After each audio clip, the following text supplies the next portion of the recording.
and my Father is with me.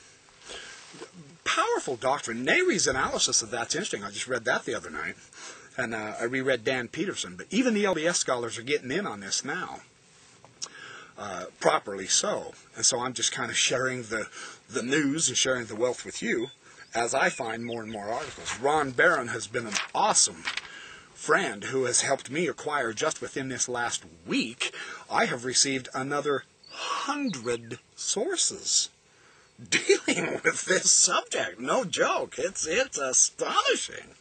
So as I can, I'll share it with you. The idea of sitting down in the council of the gods is indicated in 1 Kings 22:19, Isaiah 6:1, Daniel 7:9.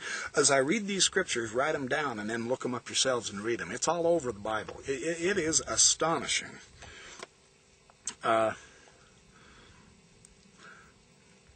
And this, in the Enuma Elish, for instance, this is another classic text of creation.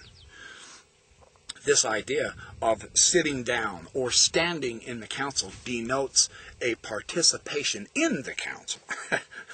I think that's that. Once again, Lehi. That very first chapter in the Book of Mormon, it starts off beautifully so. Perfect. Absolutely perfect. That's not a 19th century thing, folks. You know, this idea of the council of the gods, many gods. I mean, people recoil with horror. It's an ancient Israelite theme. It's right in the Bible. I've been giving you numerous scriptures. These scholars have found dozens and dozens of scriptures on this. Very interesting. Very interesting. And then they talk about the gods, the great gods who sit on golden thrones, and they sit before each other in the council of the gods. To stand, the uzuzu, the technical term in Mesopotamian literature is uzuzu, to stand among the gods. It is a technical term for participating in the assembly. One god presents an idea, another one either agrees or disagrees. A goddess will say something, someone else will say, well, yes, this, no, that, so on and so forth. It's fascinating. It's a deliberation, similar to a court scene. Denotes the attendance of the members in the council. The verb amad, to stand, denotes attendance as in the occasions of 1 Kings 22:19 and Isaiah 6:2. Here we go again. The verb is usually combined with lifnei, or all, which means usually the assembly are set up around or before Jehovah. Lifnei is in the presence of, in his face, in the face of God, or before God, or in the presence of God. These other gods are usually described as this, the lifnei. This comes out real strong in the Hebrew, and there's other scholars who've analyzed the Hebrew terms, the Ugaritic terms, the Phoenician terms, the Greek terms. They go to the Septuagint. It's really fascinating. In Daniel 7:10, he says this on page 268. He says, Daniel 7:10, standing is denoted by kum, just as by kum in the above lines, which means, well, now the gods, the Elim, the gods were sitting to eat, and the sons of the Holy One, the Bene El, the Bene Kodesh, actually, they are dining. And then Baal stood by kum El. Describes their assembly. And Mark S. Smith, in his book, The Origins of Monotheism, and in his book, The Early History of God, both of which I have, he describes this as an eternal family unit. I mean, the gods and the goddesses, they're married. And the other council of the gods, they're the children. And there are some texts that Frank Moore Cross discusses where the goddess herself bears the children of men and the gods. It's not a separate ontological reality. Creator, creature. No. It's all one spectrum. We belong to the family of the gods. Well, that's a Mormon teaching. That is Joseph Smith's teaching. This is coming out in these archaeological discovered texts. Look, folks, I can't make this up. I'm well read and all, but, I mean, good heavens, there's dozens and dozens of scholars. Get these sources. Look them up yourself. It's breathtaking.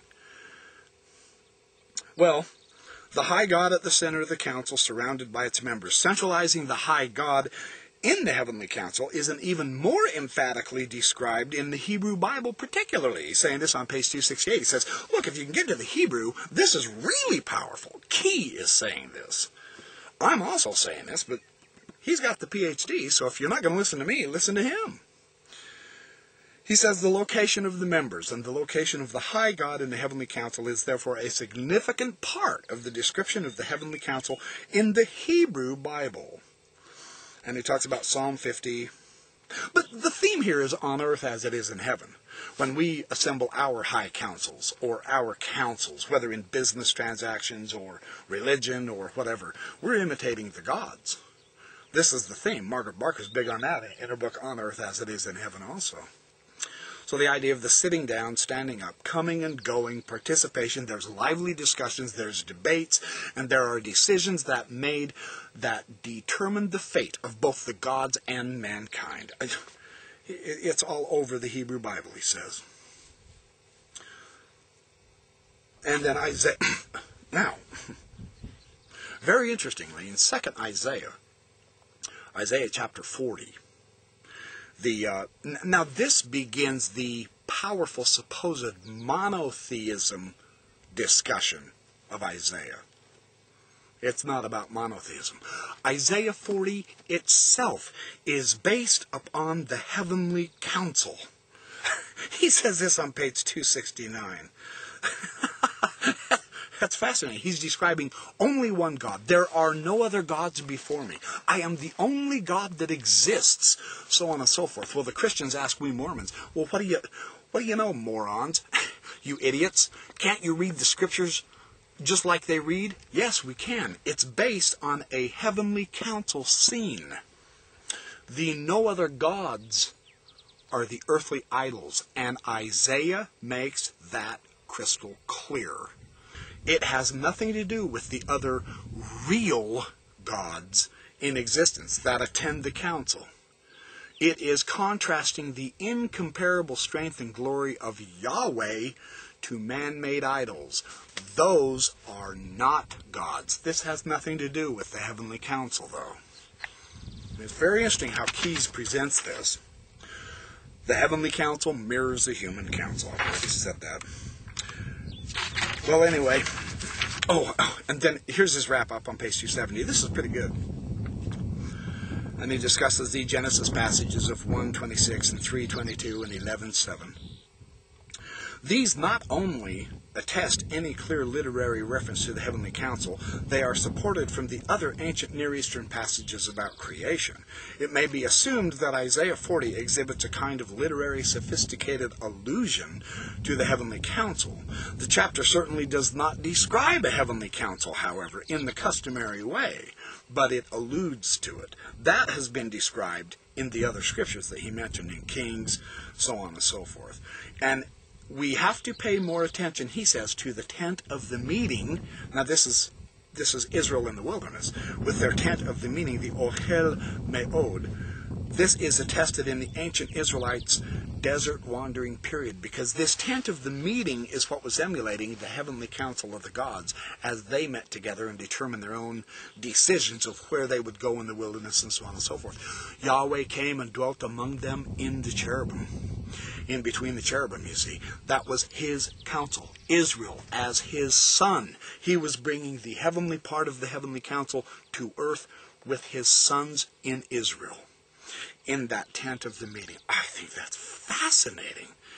There's not a lot of distinction between the heavenly council of the gods and the earthly council of the gods as Yahweh's sons.